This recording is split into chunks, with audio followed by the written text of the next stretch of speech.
Thump.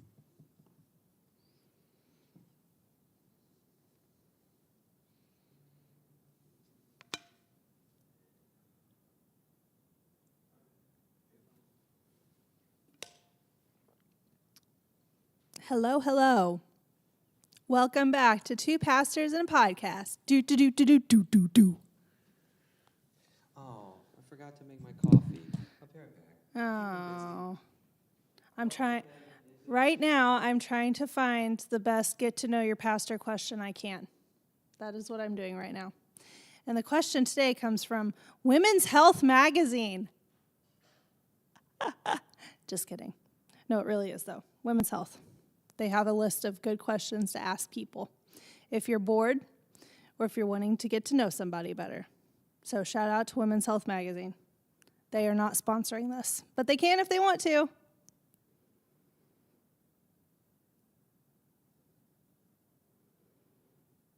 I think I got it. I also need to take a drink of coffee.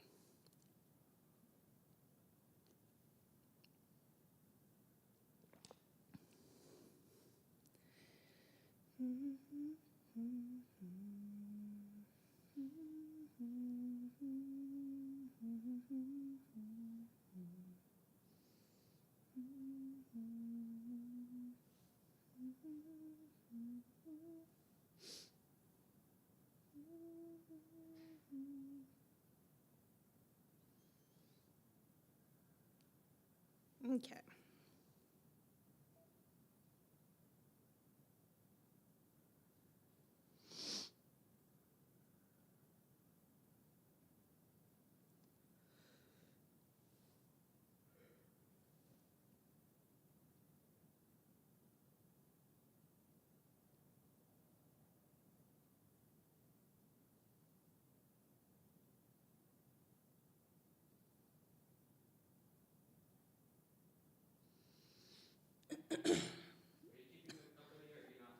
I was trying to find a question to ask you.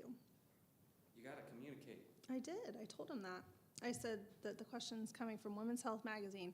We're not sponsored, but they can if they want to. I think the level of professionalism on our podcast is rivaled by no one. And if there's any reason to watch us, it's to say, oh, normal people can do this. It doesn't always have to be celebrities finding more ways to make money. Yeah. You can watch very inefficient, Very tired. like normal people doing things and not making money. Okay. Hello. Welcome back to our podcast after a little brief, almost longer hiatus. I got a lot done last week. I was glad. It was a good week it was a terrible week, but I'm glad you got a lot of work done. I did. One of us needed to. I also forgot to clean my glasses. That's a problem. Again, the level of professionalism, maybe in my killing whole professional career, can be summed up in this moment. Yep. It's going great. I'm glad you're here and putting up with the fact that we are inefficient. At least we're entertaining to the two people who are watching. No, we gained a new listener. Yes. Who? Abby, one of our teenagers. Oh, hi, Abby. She was like... Well, she's not watching now. She's at school. No, she's not. But she said, when does your podcast publish? I was like, Tuesdays and Thursdays. She's like, I'll be watching it. Nice. Because she has been watching. Fun. Yeah. I was glad to see her on Sunday. It was a good day. It was good to see Abby here. And we'll keep praying for her. Yep.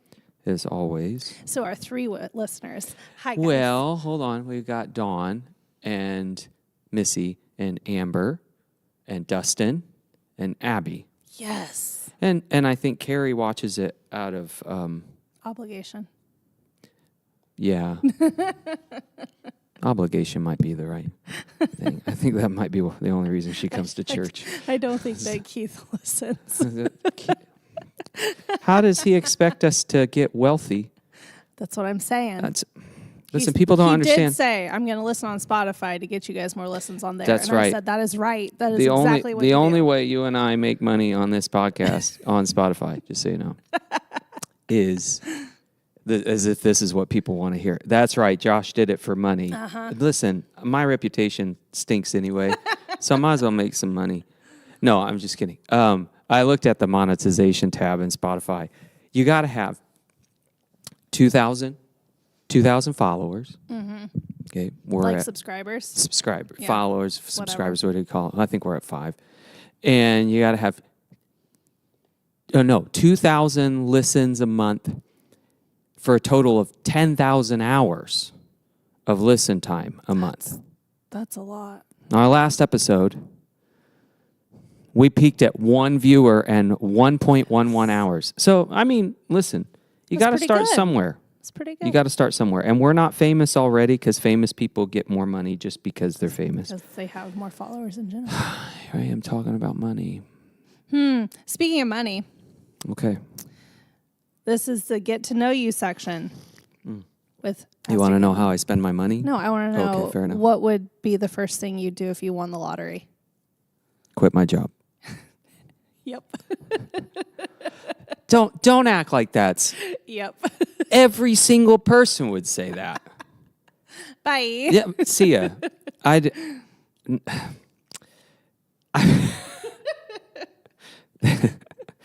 I'm not going to let anyone judge me on that. You judge me all you want. You'd do the same thing. You'd do the same thing. I would, if, in a more serious note, though I'm not really kidding. One, I would buy a gigantic farm because why not? Two, I would buy a really nice lake house because why not? And then I would take this how you want. I don't care anymore.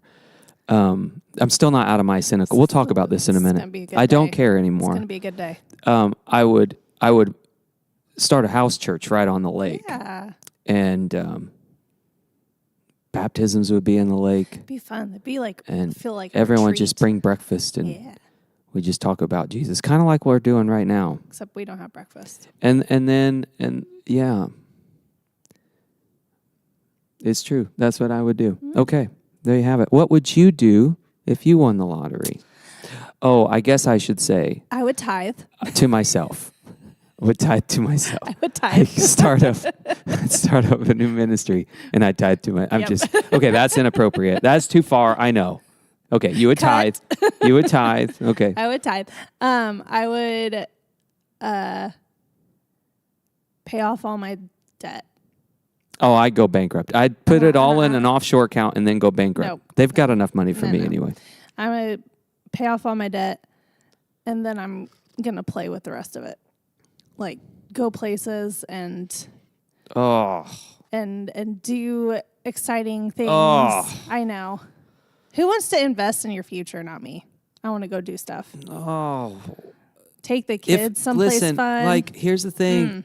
No one I'd needs go to Disney World. No one needs experiences. Just get a house and stay inside the rest of your I life. don't have to. You already bought the house on the lake. I I'm coming there every Sunday anyway. It's fine. I know, but you don't need travel. Oh, it's stress. Maybe I'd buy a cruise ship. I'd also say that I'd just buy a cruise There ship you that was go. always functioning, and I'd have a Yes. permanent room. And that's my only, but I need a helicopter because I don't want to touch people. I don't want to go through airports. Then It's why gross. Are A you lot going on of a germs. cruise? Is it just like for you I- only? Yeah. Oh, okay. Then you need a yacht. No, I don't want to be Jeff Bezos. If I had a whole cruise ship, I could invite just the friends that I want, and I never have to see them. You wouldn't. They could have a great time, By and themselves. I don't. Alone. Yeah, this I is where wouldn't we're see at. You know, it's. Listen, I've had a week and a half, 2 weeks, and mental health, not my strong suit, especially times like this. You're getting the visceral side of retreat. But nevertheless, Missy says that she's with you. She would spend it all. Yeah. Let's go play. That's what I do. Yeah, but eventually it runs out. Yeah. So he's still going to have his job. If he Wait a wins minute. the lottery, Wait a then minute. he can do something different. So this is interesting. So you It would be your money. No. Oh. Just how we spend it would be different. Oh, because you bought the ticket, Yes. so you get to choose. But this is also the thing. I don't think that's biblical. I've never bought a lottery ticket Oh, before fair in my enough. life, so I would have to play Listen, to win. when they say, hey, it's up to $1 billion, Like, it's pretty tempting. you can't win if you don't buy a ticket. Don't do that. Don't. I don't need judgmental Nazarenes on here saying, oh, there he is. There's that Nazarene guy that promotes gambling. It's in the manual not to gamble. Oh, You this judge is me, true. you're gambling with your life. And so Maybe- probably not do that. Maybe I shouldn't have asked this question. No, that's That's a bad Nazarene question. Bad, Caitlin. Okay, coming out of the center yourself. Take a breath. Take a breath. There we are. There we are. Back. We're back. We're back. Out of the pit of rebellion. We'll be back next week, folks. It is kind of crazy. You think about it. The lottery's has been around a long time. Mm-hmm. It's kind of remarkable how big the jackpots get now, and so quickly. It's crazy. Yeah, which says that way more people are buying lottery tickets, and when a certain dollar amount comes up, Brad would save every dime. By the way, Brad would be like, "We're going to retire." He's also quitting his job. No, he wouldn't. Oh. He'd probably just keep doing it and putting it Brad. back for later. Lame. No, that was Missy. In Brad's defense, he didn't say that. But we know Brad. But she knows her husband. So. He'd be like, listen, we can go on vacation when we're 63. And we're tired? I'll retire 1 year early. No. And Missy still has to work till she retires. That's what he would say. Aw. That's probably. I'd let you quit your job and play with me, Missy. There you go. I'd take a few friends along for that. Yeah. Anyway, so I was thinking about the lottery and how big it gets. And that means so many more people are buying lottery tickets. Yes. I've been thinking about it for a while, but people are so desperate. Mm-hmm. It's so hard to get ahead these days, or even like just live an average, good, comfortable life. Mm-hmm. And there's no real like avenues to actually, because listen, you can talk about, oh, we bring a new business into town, we'll create. They don't care about you. Right. And companies don't care about your livelihood. They don't care if they can convince you, and that's why they do hourly rates and not annual rates. If they can convince you that they're taking care of you, give you a Christmas ham every year, then you'll keep just slaving away. Yep. And so everyone's really desperate, and we've been desperate for a long time. And it's like, well, how do you get ahead now? Because nowadays, unless you're like BlackRock and you already have trillions of dollars laying around, you can't do anything. Mm-hmm. Well, the next best thing is like, well, but if I buy a $2 lottery ticket, don't ask me how I know that. If I buy a $2 lottery ticket, I have a chance to finally get out of the hole. Yeah. Pretty That's where we tempting. are. Yep. And then it gets up to a certain dollar amount, and everyone gets that fear of missing out. Odds are very much not in my favor to win, but can't win if you don't play. Gotta play to win. And if we win, every conversation turns into, oh my goodness, how this would change our life. I think what's disappointing for my wife is my answer. How would it change my life? I would buy a big farm and we'd hide for the rest of my life. That's not a Carrie answer. I'd buy a nice truck. Also not a Carrie answer. No, her answer is exactly what your answer is. Let's go travel all the time. I want my kids to see cool things. No. No. If I win, it's my money. We do what I say. Oh. It's So very- it's not your family's money, it's your money. Yep. Okay. Good to know. At least you tithed first. To yourself. I didn't say that. To yourself. To myself. I'm just kidding. No. Back to it. I just think it's a sad state of the world that we live in right now, where it's so hard to get ahead that your best bet, honestly, for a lot of people in our country, your best bet is the lottery. Yep. What a sad state Yep. of the world that we live in. New news, different news. life update for Pastor Josh. I want everyone to know, because people find me disgusting, that today I am wearing clean jeans. Go ahead, ask me how. I'm assuming you washed them? Nope. You bought new jeans? Nope. I was scrummaging around my clothes pile because that's how sad my life has been. And I found new jeans I've never worn before. They still had the tags on them and everything. They were the right size. Oh, see, that doesn't happen to me. Look at this. They're so soft and smooth and clean. I was like, there it is. I found clean pants. This is the last time they will be clean. Yeah. So I was having a conversation with Lily this morning, and I told her, I was like, dude, I found clean, brand new pants in my bedroom I didn't even know I had anymore. Again, my life is miserable, and so everything's on the floor. Now I'm digging around, found clean pants, found new pants. I was super pumped. She judged me. I don't blame her. She was like, oh, no, that's disgusting, Dad.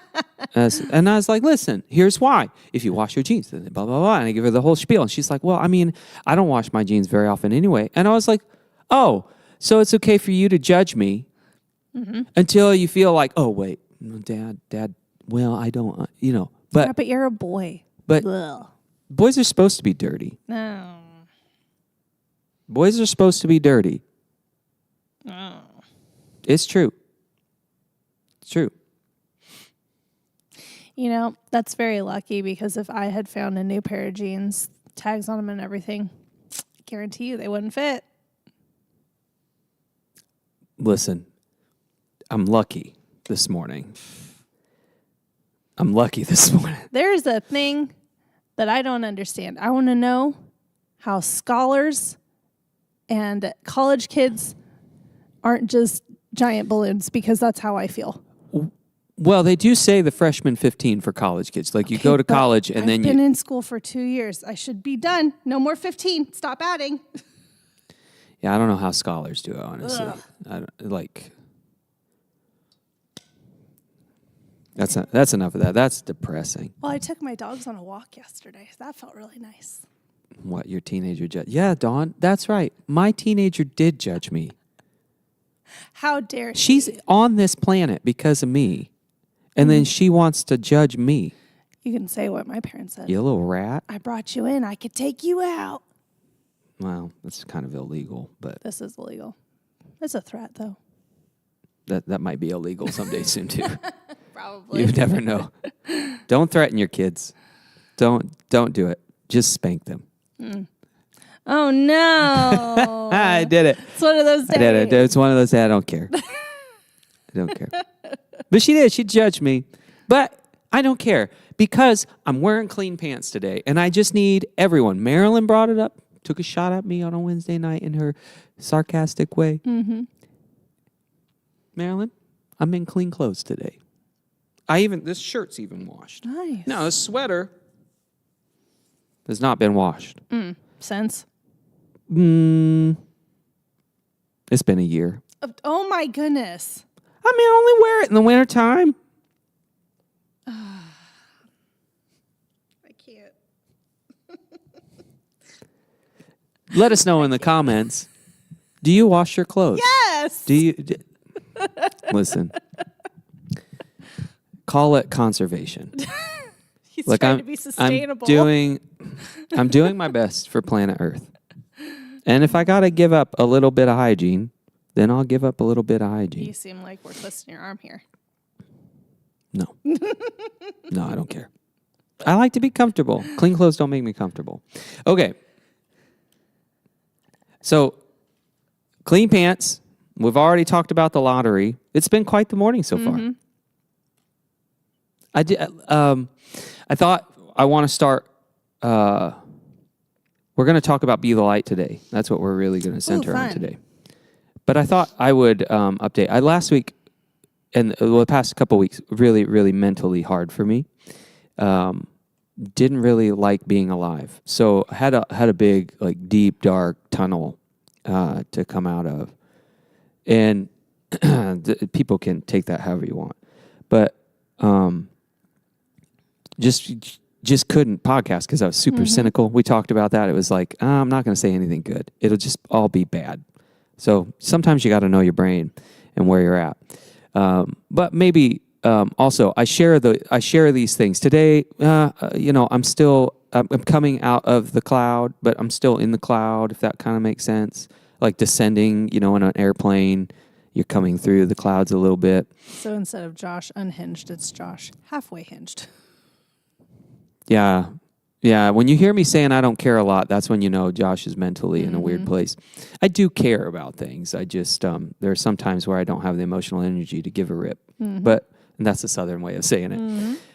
So anyway, deep, dark week. And in my more my more hard moments, and there were some really hard moments, especially early last week, where I trying to figure out like what's going on with me and mentally. And I share this right now. Sometimes I think I want to create space where you can still love Jesus and still be faithful and still struggle. Yep. So that's why I talk about these things. And some people might not like that. Might be like, oh, you're a Christian. You should be. This is where I'm at today. Take it to the dumpster. But we're all human. Wait a minute. What? Dawn says, I'm not going to publicly announce how long I've been wearing the jeans I'm wearing. Everything else is clean. Thank you. Thank you. I appreciate that. So anyway, I share these things because, maybe it would be helpful to hear you can still be faithful and you can still love Jesus and you can have really dark days. Absolutely. And so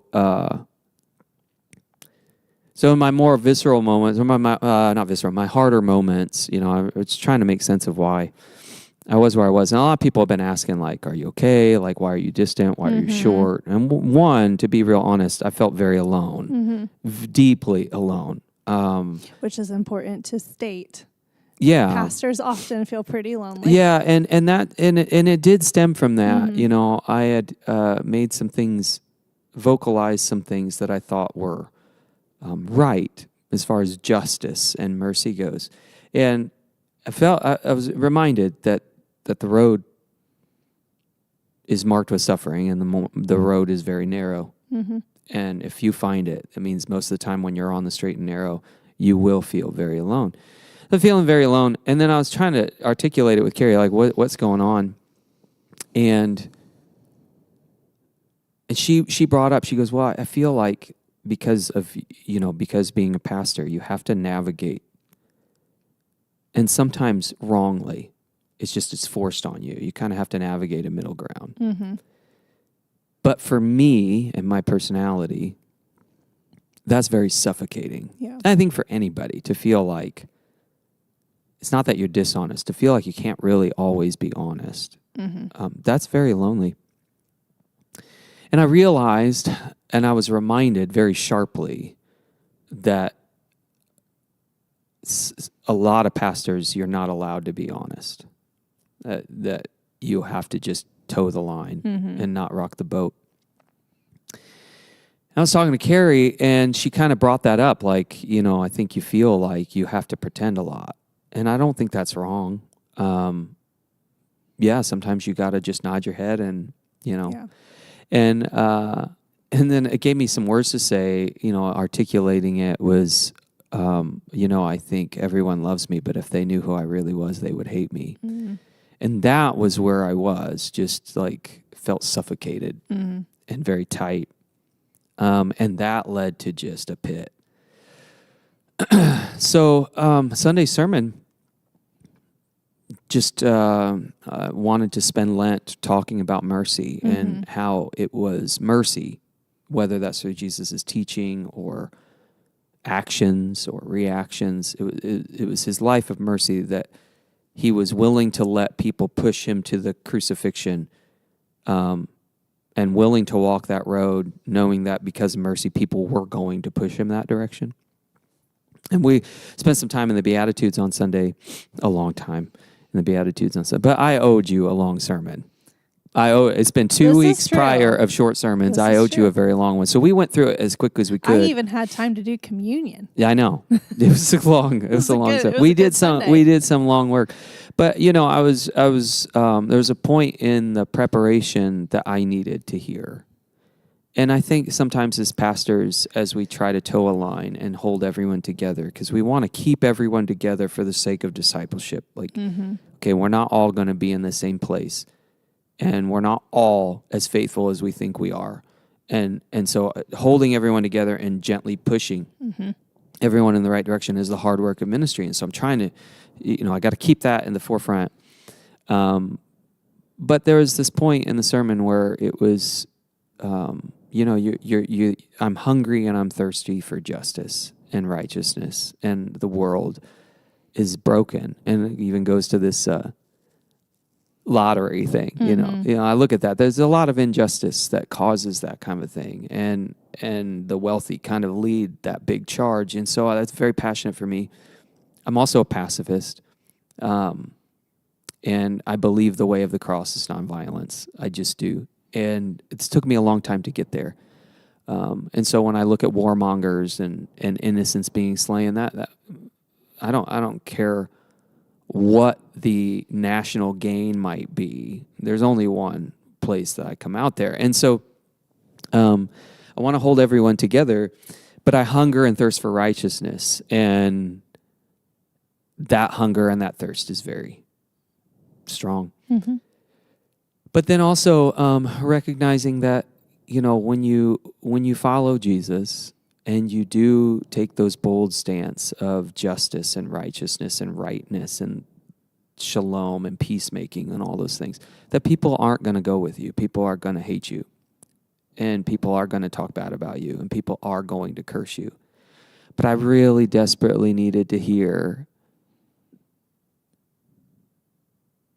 you'll be filled, and you'll be in good company.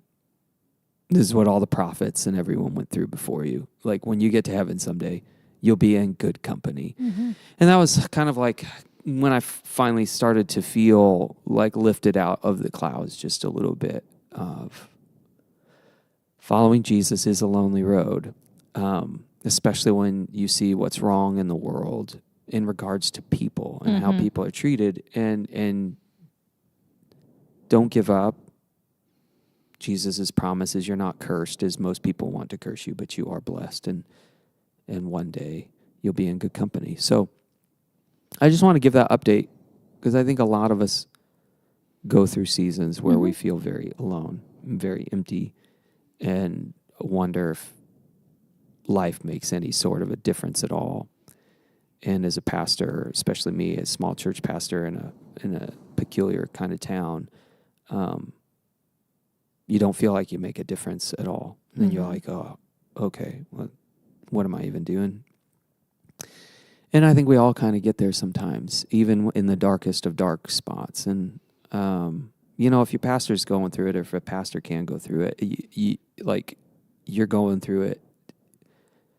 We've all gone through it. Don't question your faith or your love, or if you're sinning because of it. We all kind of go through dark spells. So just hear the word, that keep your eyes on what's ahead and what Jesus declares over us, so long as you're faithful and you're trying to follow him. Sometimes you'll feel more lonely, but there you are. But also, I brought out a card because I didn't know this is on my desk. But Dawn is like our superhero in the church right now. We love Dawn. We do love Dawn.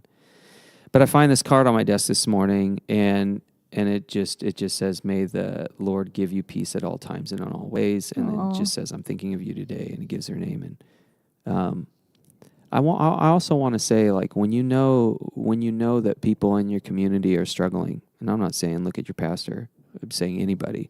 When people are struggling with despair, or life's not panning out as it should, you just kind of want to give up. And that comes out in a lot of ways. It might not always be deep, dark depression. It's just any kind of way. Like those little things where you go out of your way to just say, "Hey, I'm here, and we love you." And she sent me some texts and whatever. But those little tiny things really matter. So I hope I can do that a bit more, but I hope also that we all remember that we can all make a difference in just little tiny ways, even through little tiny cards like that or something like that. So thank you, Dawn. Can I look at it? Yeah. Oh, yeah. That's your lake house. Mm-hmm. I've really been pressuring Amber to buy a lake house. I don't know. Maybe it's like Wayne's picky. Wayne! Come on. Get a lake house. Yeah. No, it all works out. Let us I use even it. sent Amber this morning a Zillow of a different lake house. Yes. So it works. So that's really serious. And I know that's always vulnerable for somebody to share because you know, there are lots of churchgoers who would be like, oh, no. Just to let you know, I'm still at that point. I don't care. But also, this is your podcast. It's not their podcast. That's right. Yeah. I think more people in the world, though, need to know. A lot of pastors have, you know, even recently, you've seen a lot of shocking news of pastors who have felt very alone for a long time. The worst thing I can do is just pretend like it's never there. Yeah. I don't want to be that. And there are some days where you don't know. Yep. So That's where we were last week, by the way. I do like that it's a good example of when you do feel like that, you go to the Bible, you go to God. There was, I think it was John Piper. Listen, when God can use John Piper to speak to Josh Jones, this is when you know that the Spirit is trying to hold your head up above water. But there was You got to tell them why. Tell them why. No, I'll share it on my Facebook page. I'll find it and share it. I just didn't want to draw too much attention last week, but he's like, what do you do? What do you do when you're up at 3:00 in the morning and you don't know what to do, or you're afraid of what's happening or whatever? And he just starts to quote Psalm 23 and different Psalms, you know, and he does it in such a prayerful kind of way. And I'm like melting down because I needed to hear that. And he just made the comment that, like, what are you doing at 3 a.m? Like the only way is to, well, how do you say it? Something like dwell in or meditate on the word of the Lord just over and over again. And the Psalms are so important when you're struggling mentally and emotionally. Oh, yeah. There's no other collection of works in the Bible you should go to when you're struggling emotionally or mentally than the Psalms. Absolutely. And I think, to refute, you know, lots of Christians, you know, are out there that think that mental health should never be a problem or something like that. But you go to the collection of Psalms, you got every single possible emotion in that collection of poetry. Every one of them. Desperation, despair, depression, anger, and rage, and doubt, and all those things. But they always kind of like, it's like there's a Taizé song that we used to sing in Kansas City on Sundays, and it's like, how long, O Lord, will you forget me? It goes like this. How long, O Lord, will you look the other way? How long, O Lord, must I wrestle with my thoughts, and every day have such sorrow in my heart? And it goes kind of, and then it gets to this break. Of course, musically, it says, but I trust in your unfailing love. Yes, my heart will rejoice. The beautiful thing about the Psalms is you get to dwell and you get to be who you really are before the Lord. And still at the same time proclaim that deep faith and that trust and that reliance on God. So if you are struggling mentally and emotionally, I'll link into, maybe I'll put it in the bottom of this video, the link to that reel or whatever. And again, God can use anyone. So here we are. I believe it was Piper, but never thought. Never thought. But just to hear that, dwelling and meditating on the word of the Lord and the way he said that, and going through the Psalms, like, it's okay to feel what you feel. It's okay to not be okay. I preached on that not too long ago. It was really helpful. Nice. Yeah. Speaking of the Psalms, I watched that David show, or the one episode that's out. Oh, the Amazon. It reminded me a lot of like those old, kind of like the Ten Commandments with Charlton Heston. Like, it's not 100% accurate, but it's still entertaining. Well, here's the thing. I told you, I saw that and I was like, oh, let's watch David. The first screen you get. I know. The very first screen is a black and white screen. And it says, what's it say? Something like... Basically, they took poetic license. Yeah. Like, not everything in here is accurate. Yeah. We took some creative liberties, but we tried our best. Yeah. Sure you did. Who's we? What's your agenda in the creative liberties or whatever? And right now, I think, boy, you're getting the conversation piece of how we think, how pastors get talking. We are obsessed with Christian entertainment right now. Yeah. If you can make a movie out of something, we would watch that movie before we'd ever read the Bible. Yeah. 100%. 100%. It's easier. Oh, yeah, I can't read, But I can, I don't have time, but I can watch a TV show. Mm-hmm. Is that it's Tuesday, right? It is Tuesday. Oh, I guess maybe they changed their tornado thing. If there's a tornado out there right now. Let us know, please. Or just, here it is. No, stop. Lord, you give and you take away.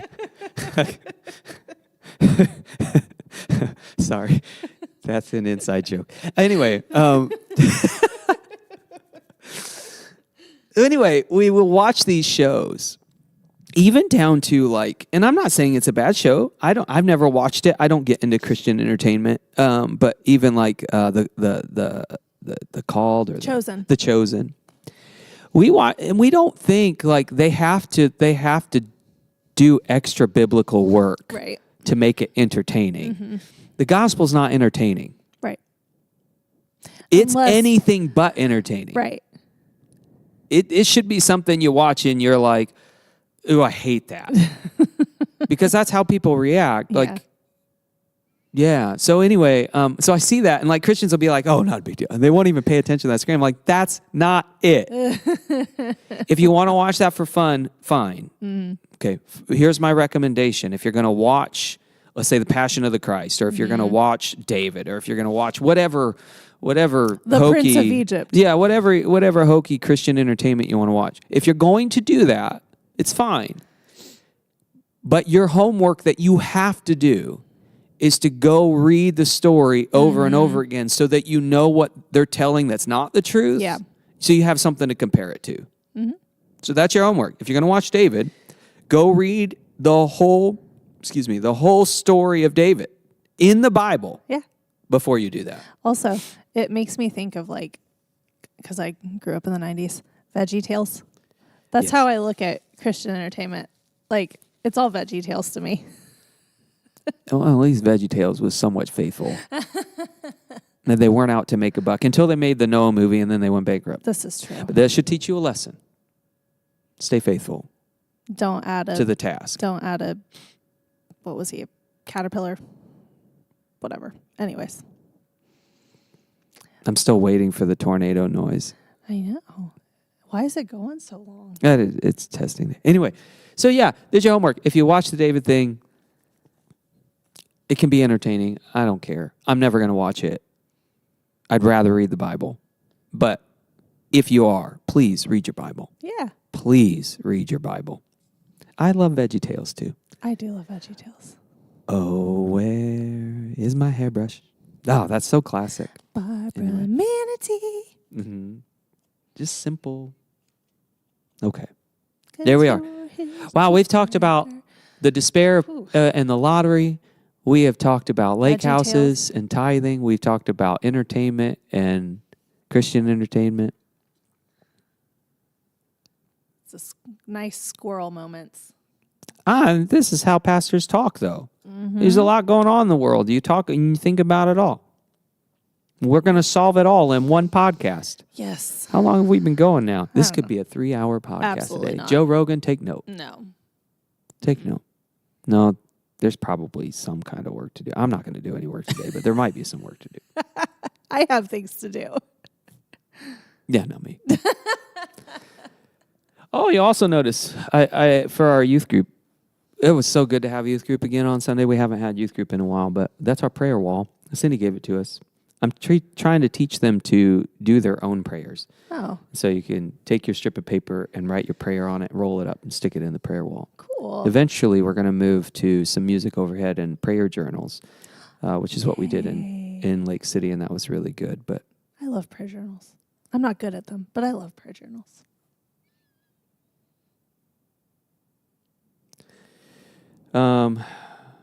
Well, there we go. Moving on. Moving on. Squirrel. Moving on. So let's talk Be the Light. Okay. Should we update people on what it is? What's your take on Be the Light? Be the Light is 5 weeks? 6 weeks? 6 Sundays, 5 6 weeks. Sundays, 5 weeks of being intentional in how you love your neighbor. Yeah. That's good. Mm-hmm. Like very intentional. Like you have built these relationships for a year and you know what people are going through. And so now it's time to let God work through you. Be the hands and feet of Jesus. Hands and feet. Footsies? Yeah. Okay. Feet of Jesus. And love on your community, love on your people. If somebody's going through a hard time, give them a little extra. Mm-hmm. It doesn't always have to be monetary. Oh my goodness. Daylight savings time is killing me, guys. My words are not coming out correctly. I don't even care. It doesn't have to be money related. Just nice little mementos of I'm thinking about you, I'm praying about you. A couple years ago, we did like the letters. We do letters every year. It was really a good addition because it lets people know why we're doing it and the purpose. We're not trying to hide. No. I have 2 thoughts that I want to engage with today in regards to loving your neighbor.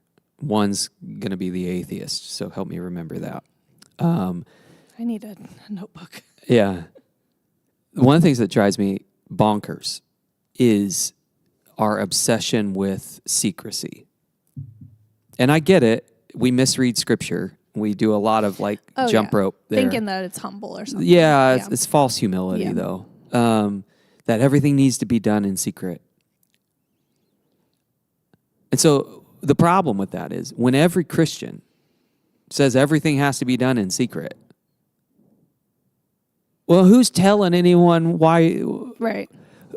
How will they know if you never tell them? That's what I think I say every Be the Light. How will they know about what God's done for you and why that has motivated you to be the light for them if you never, ever tell them anything? And we've kind of taken this sheepish way out of our faith. And it's just all like, just anonymously do something and maybe God will do the work. Like, come on now. Like, your hands and feet of Jesus, they're not invisible. Jesus does not have invisible hands and feet. They're real. They're us. Yep. The ears and tongues, like all the body parts of Christ's body. That's the church. We're not invisible. And there's just this obsession with fear, maybe, lack of courage, maybe. Yeah, it's a good scapegoat. If it can be in secret, then I don't really have to tell anybody about anything. I don't have to put myself out there. Yeah. We're very non-confrontational people. Oh, yeah. Like I am too. Oh, that's true. I am too. Like I'm not. He doesn't care. No, I'm really like. I got an email going out to a principal today. Ooh. I am not afraid of confrontation. Yep. So. But some people are. Yep. And so it's a good scapegoat. Like you don't have to. Like I said, you don't have to put yourself out there. I think that's really right. And one of the other excuses, scapegoats, Yeah, kind of whatever. like reasons to be secretive is like, well, I don't write. I don't know what to say or whatever. Come on. You talk all day long. Yeah. Stop using that excuse. But as I've watched like commercialized Christianity and churches, in the church growth movement, and everything kind of became about entertainment and bigger and whatever. And then there was the era where you didn't have to talk to anybody because church was the thing, and you could just put on a new program and half your town would flock over to your church, and you see this big boom. People don't do that anymore. Right. What they know about Christians is not good stuff. And so, but they also don't quite, but they're also struggling with life the same way that you are, or going through some of the same things you've been through in life. And when you don't tell them, they don't know that there's an alternative. There's no way they can know there's an alternative way of life. There is a way of life that is not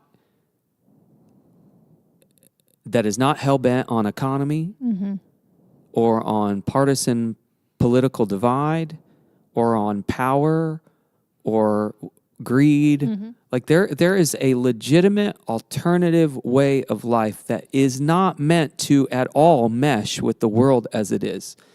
And you're living in that world, whether that's faithful or not, or you're trying to syncretize the two worlds or not. You're living in that world, and it's your responsibility to tell people about that alternative world, one that does think about people who are down and out or who are struggling or whatever. So I think that's, how are they going to know if we're only ever doing everything in secret? Right. It's a good way to, not that we need to do this, but it's a good way to flip the whatever people think about the church on its head. Like if you see people going out of their way to help in their community, you're going to think, oh, maybe that is something I want to be a part of. What they do here, take this for what you want. What they do here is a sort of Christian nationalism that's about political power and those voices. That's what they hear. So if you're saying nothing, if there's no alternative, then what they hear is not very Christian, but that becomes that's the witness. That becomes what forms their thoughts of church people and Christians in the world that we live in this alternative world. We're inviting people, the alternative kingdom, we're inviting people into that's supposed to be right side up instead of like upside down with Jesus on top. And so if you're not speaking, the only representation they're getting is kind of a nationalistic, obsessed with power Christianity, which is Antichrist, period. Just intersect with Jesus. That's Antichrist, period.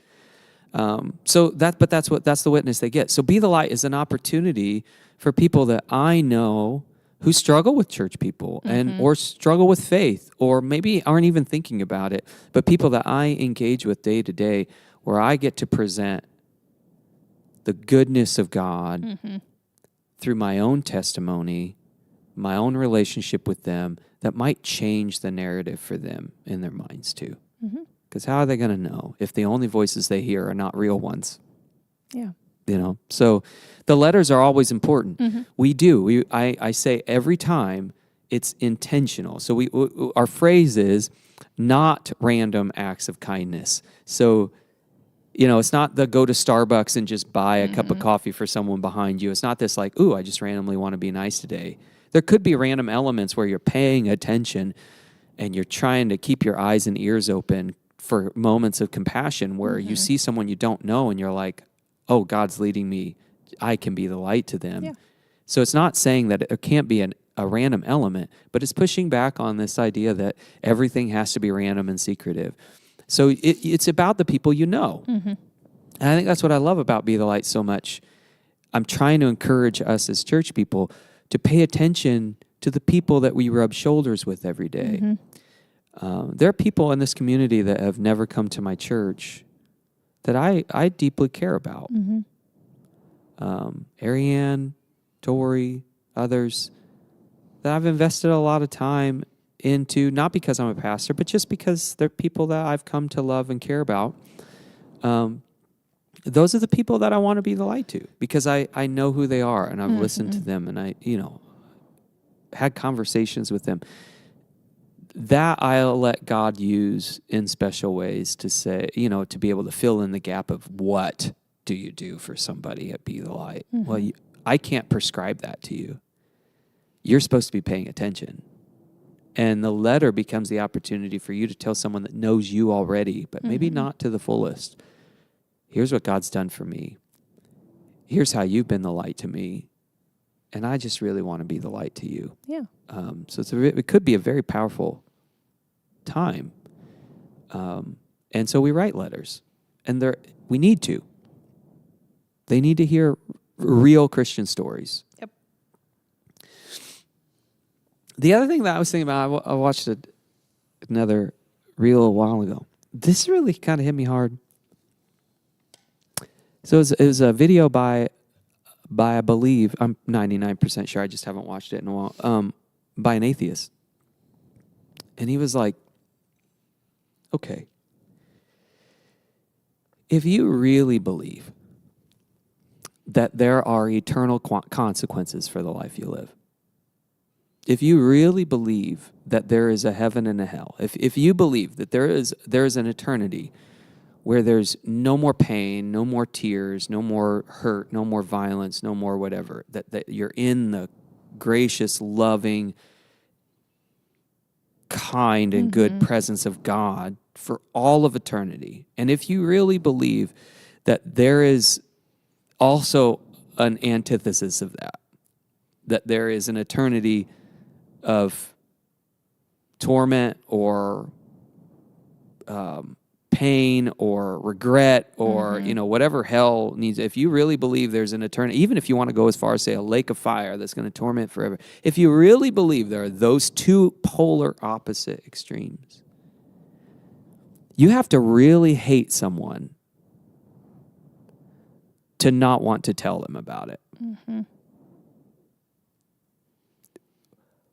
Oh. So what does it mean to love your neighbor? Well, yeah, sometimes that means acts of compassion. But I think real love is, if I really believe this, then why would I not be telling them? Because if I'm more concerned about my own ego or about how they might receive it, or if I'm more concerned about whether I think I can write or not, or if I'm afraid of confrontation, Right. Or if I really only want to ever worry about not knowing what to do, or whatever it might be, if that's what I'm really worried about, you got to really hate the people you know to never ever tell them about what you believe and what you know. Got to really hate them. Yeah. And that's really powerful, coming from someone who's an atheist, who's on the outside looking in, and is like,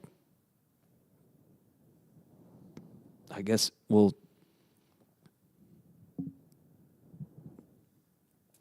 don't know. Yeah, it's just really powerful for me. What's your take on that?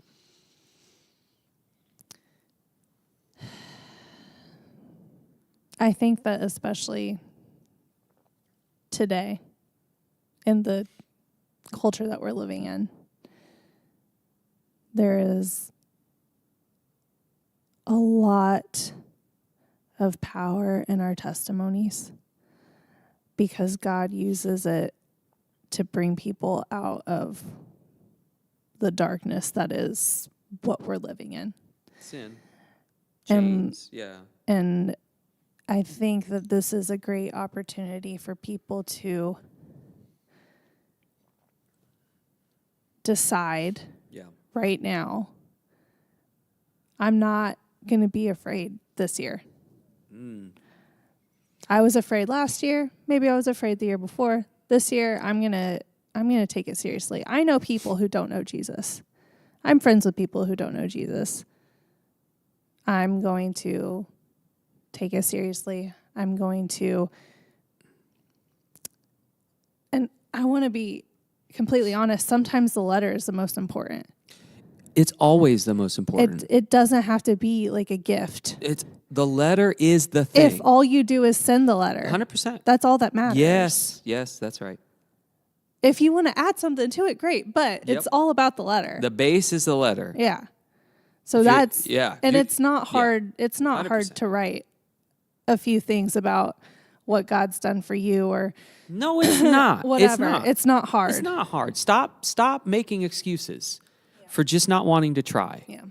You hate your neighbor. Let's be honest. so let's let's call love it what them. it is. Yeah. You don't love your neighbor if you're not willing to try for them. You don't. You're more in love with yourself than you are with your neighbor. I can feel my blood pressure rise because my nose is starting to get stuffy. But I'm passionate about that because it's true. If you're more worried about yourself, you don't actually love them. You love you. Yeah. Period. It is not Christian. And so this year, I'm not going to make the excuse. This year, I'm not going to be afraid. This year, I'm going to love my neighbor. And if I've got to put myself out there in a way that might cause me harm, maybe they end up hating me. Maybe they end up ghosting me or whatever. Listen, I have Christians ghost me all the time. Yep.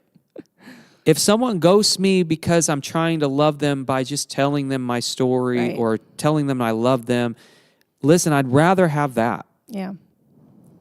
I'd rather have that. So, this year, love your neighbor this year.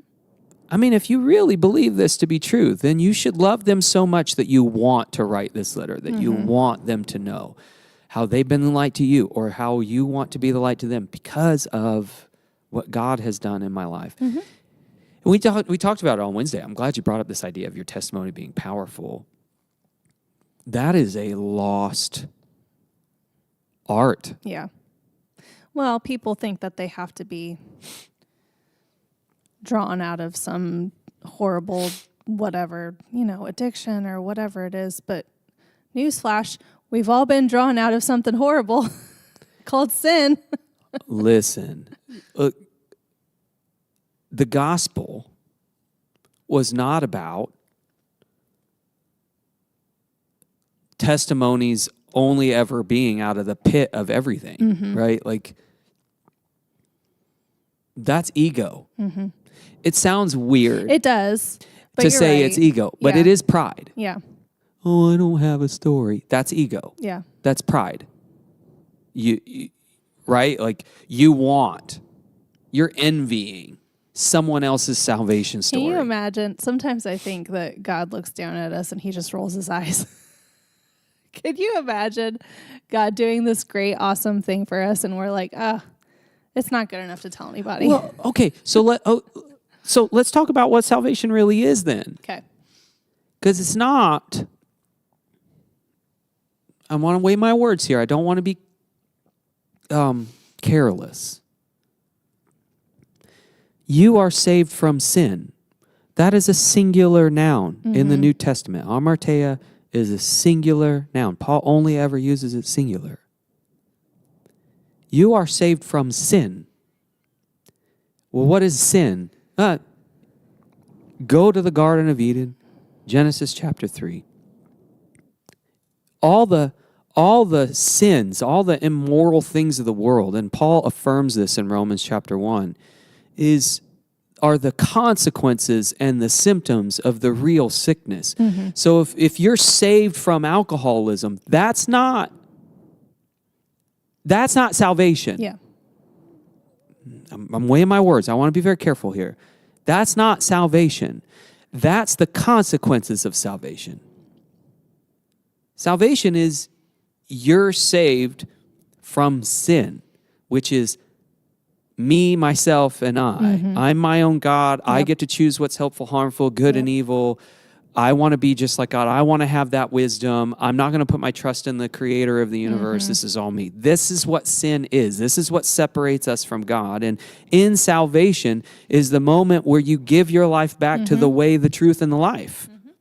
Where you say, I believe Jesus is the Christ who died to take away the sins of the world, which is to literally restore in a redemptive way, which now comes with scars, it's to restore the Garden of Eden. It's to restore the relationship with God by He's now our bread. He's now our juice, not the fruit in the tree of knowledge of good and evil. It's this resignation that in Christ, that is God in the flesh. And now that saves me. Now I'm saved. The consequences of salvation are wonderful. Yeah. God saved me from alcohol or the bottle or drugs or, a self-absorbed or a hateful or an angry lifestyle or wrath or whatever we want to put in there. God saved. Those are wonderful, beautiful, spirit-filled consequences of salvation. Your testimony is first and foremost about God's saving work and your trust that you put in Him. Part of your testimony is the consequences of putting your faith in Jesus. We all have good consequences for putting our faith in Jesus, every single one of us. And if we don't, then those are the things we're praying for God to make real in our lives. If I'm still struggling with alcohol and I've put my faith in Jesus, the prayer is, God, I want to be blessed and receive freedom from this. And God will do that for you. If you maintain that faith and that prayer, God will do that for you. Anything is possible with God. That's a consequence of salvation. So your testimony, that's what we get wrapped up on, is my testimony is, I got one. Okay. My blood pressure's high. Our testimony isn't first and foremost about the consequences of salvation. That's our ego. Yeah. We want to be able to tell the story in a powerful way that people are going to say, oh, I'm there too. No, everyone is where you have been. Yeah. Everyone. Be the light is inviting people into the possibility of the consequences of salvation. But first and foremost about opening the door so that they might be saved, that they might see that they are separated from God and that in Jesus Christ, He has made a way that they can have that relationship restored and be free from that and reliant on His wisdom instead of my own wisdom and my own pride or whatever word you want to put there. Everyone has a testimony. Don't let your ego get in the way. Be the light. Right. That'll lead people straight to hell. You'll answer for that someday. I believe that. So there you have it. Sermon 2.0. Done. Listen, there's times I get really passionate sometimes, and I wish I were more like Brian Zahn and others who can say things in a way that's Michael Johnson, or say things in a way that's not abrasive and well thought out. I'm not good at that. I get really passionate about things, and it all comes out right here.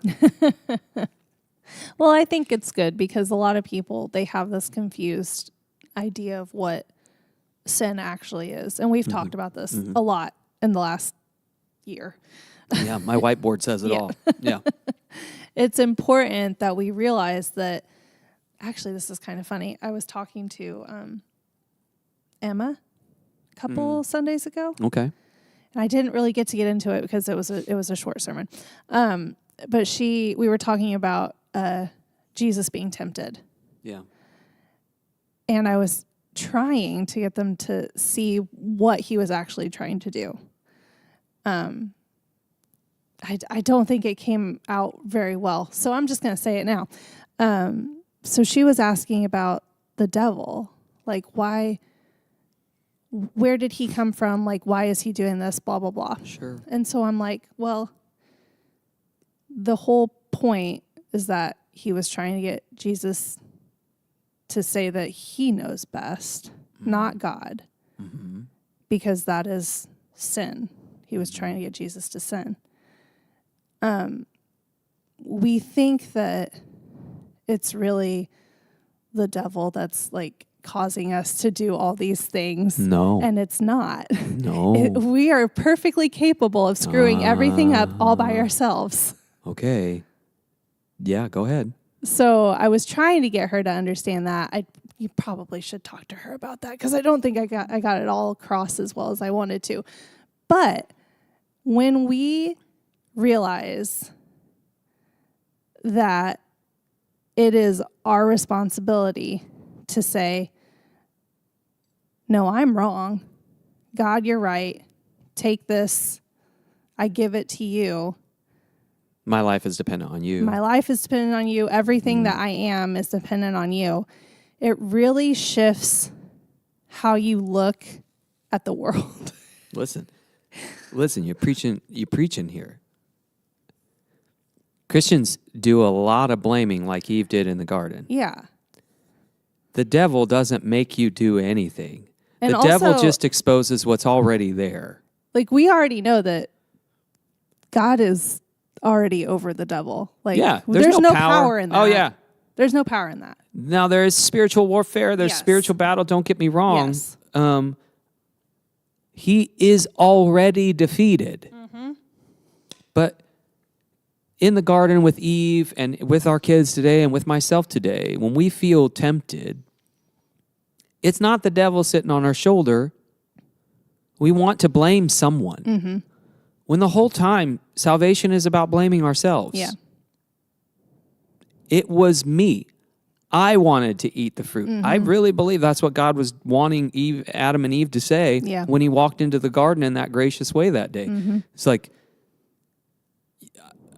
I wanted to be you. And so I ate that fruit because what looked really appetizing to me was your wisdom and your power. And I wanted that for myself. And instead, the devil made me do it. Come on now. You are responsible for your sinful choices. Specifically, now that's the willful side. We're all born with this, what do you call it?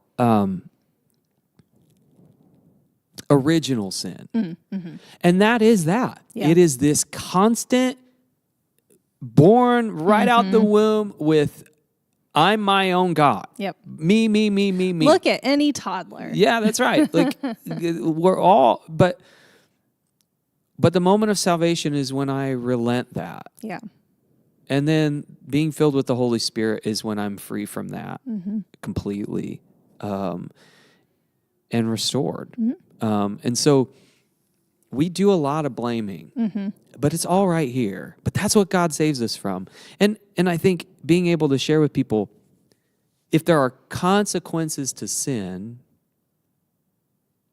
so sin, the sin, and here's all the symptoms of it, murder, and you look through the 10 Commandments, you look through all that, like all that stuff is the consequences of sin in our lives. Then the fruit of the Spirit becomes the consequences of salvation. Yeah. So you think about like people who, they, whatever, they ask Jesus in their heart, say the sinner's prayer, whatever. They decide that they want to have a relationship with Jesus and they think everything's going to be Peachy keen, easy peasy from here on out. Right. But then they keep going back to whatever it was they were doing. You see it. Yeah. You want to give it over to God. Right. But then you start saying, no, I know best. Yeah. It's okay. I can do this. It's okay. I can do it on my own. And then you're right back into the rut that you were. I can't. I don't want to be confrontational. I don't want to put myself out there. Yeah. I don't want. You hear it. Yeah.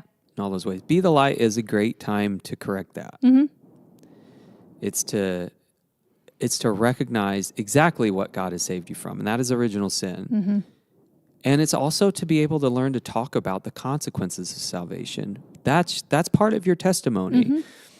I am, as contrary to what people might think, and day to day it might change, I am way more gentle than people realize than I would be without Jesus. I'm way less crass and reactionary, tempered. Trust me. That's part of my testimony. I think that's what I want to see people regain. Yeah. At Be the Light. It's love your neighbor. Yeah. And that means, tell them. Mm-hmm. You all have a story to tell. You've all been saved from the same thing. Mm-hmm. You've all experienced God's grace in different ways, and you've experienced the consequences of salvation in different ways. And if you still are the same person you were before, maybe it's just recognizing that Jesus isn't just simply a claw machine kind of prize where you say a certain thing a certain way and everything's good. Putting your faith in Jesus results in real change. And if you've not really been changed, then what are you putting your faith in? Yeah. That's your testimony. That's the consequences of salvation. And I think that's why in my letters I'll say things like, you've been the light to me, and I want to be the light back to you. That's my way of saying God's been a great light in my life, and I have no choice and no other desire but to be that same source of light in your life. So I really want to encourage the church, and even if you don't go to Harbor Church over the Eastertide, it's the 5 weeks after Easter. I'll put a link. You can order a shirt if you want. I'll send it to your house. But take some time on Eastertide to write letters to people that you know, that take care of you. Be thoughtful. Be listening to them. Like you said, it's not about a gift. It's about the words. Yeah. It's about letting them know that you see them and you hear them and you know them and you love them. That is so doggone important. Yeah. In a world where most people hear most of the time that they are not good enough, that they are not loved, whatever it might be, or just feel the consequences of a life where you can't seem to make it or get ahead. It is so important to be able to invite them into a completely upside down, different kingdom and alternative to the world. So Be the Light's right around the corner. Not random acts of kindness. There's lots of color. Yep. Tara's already got her photo booth idea, so we'll have that going. T-shirts are being ordered through the T-shirt shop right now here in town. Super excited. Ryan's been great to work with. I'm super excited about that. We had a couple of shirts here for people to feel on Sunday. I thought they would pick just one. Everyone picked both. So we'll have. Of course they did. We'll have that. The logo's super bright and colorful. We'll be posting it on the website, and then I can post it in the link here along with that Piper video. I really want people to see that. Buy a shirt. They're starting at $20. It might go down. The more shirts we order, the cheaper they will get.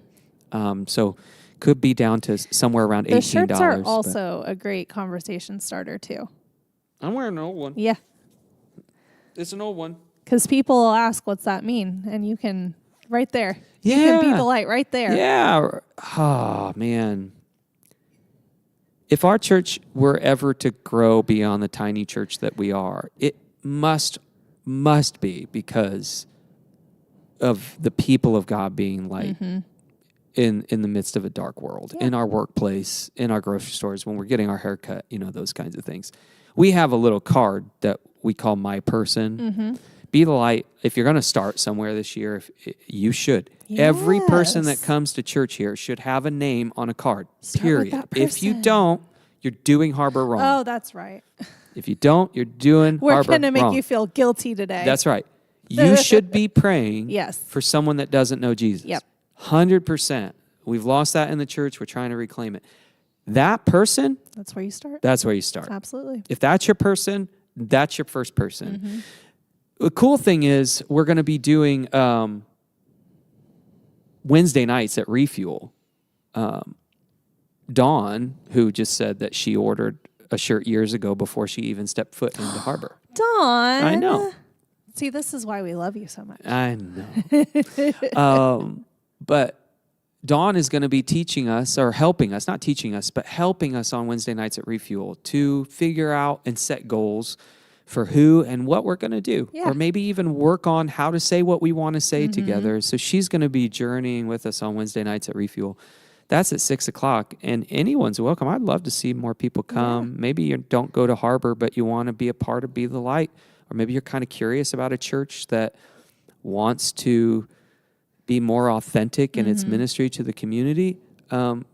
that'd be a great time to come and learn how to do that more. So I'm excited for Dawn to lead us. And there's dinner too. There is dinner and a little Bible study. Yes. But yeah, Be the Light. It's right around the corner. It's super cool. I'm excited. I think the logo is really cool this year. It's pretty nice. I like it. It'll really pop on a black background. We have a heather gray shirt. It won't pop as much on a It'll heather still gray. pop. It's fine. But it'll still be a nice shirt. I think I'm so going to get both. I'm getting both. Well, I always get. Oh, yeah. We always get a bunch. I was telling the board Sunday evening at our board meeting that this is a great year for me because we only have 2 shirts to choose from. And when we have 6 T-shirt colors, you have to buy all of them. For myself and Carrie, and then we get the girl shirts. My shirt bill is a few $100s every single year. Oh, yeah. And that's just for my family. That's not counting if I buy shirts for somebody else. I'm like, well, we have to. We have to get all of them. I'm in the money. I'm in the money. And in that spirit, I do want to encourage. I said it on Sunday, and I was very blunt about it. I don't take it back. Don't let your pride get in the way. Yeah. Don't be prideful. If you can't afford it, Let don't us be know. prideful. Yeah. Let us know because I want you to participate. Especially, we also have kids' shirts available. I got to figure out low sizes and high sizes. I'm going to reach out today. Okay. I can't. I just got to figure out how small the shirts go. Gotcha. And how big they go. Well, so we have I'll do tiny some work. babies, so Yeah, it probably won't be that small.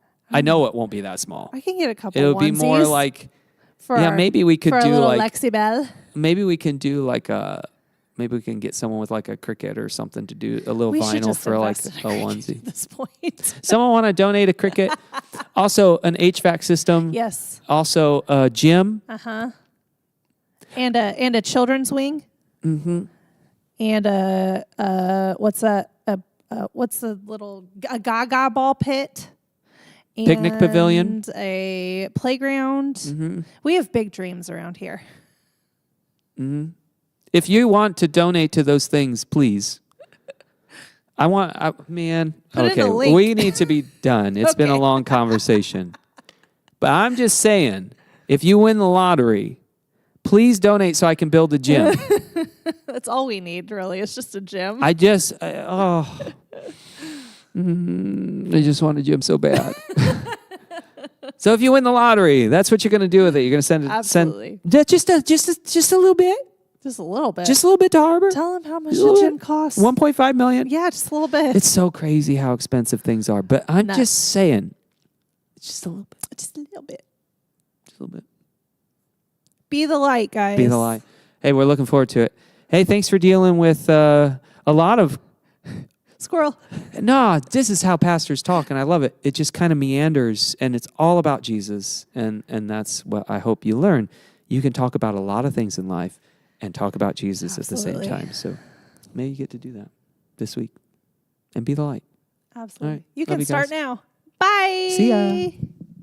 2 pastors and a podcast. Do, do, do, do, do, do, do. Boom.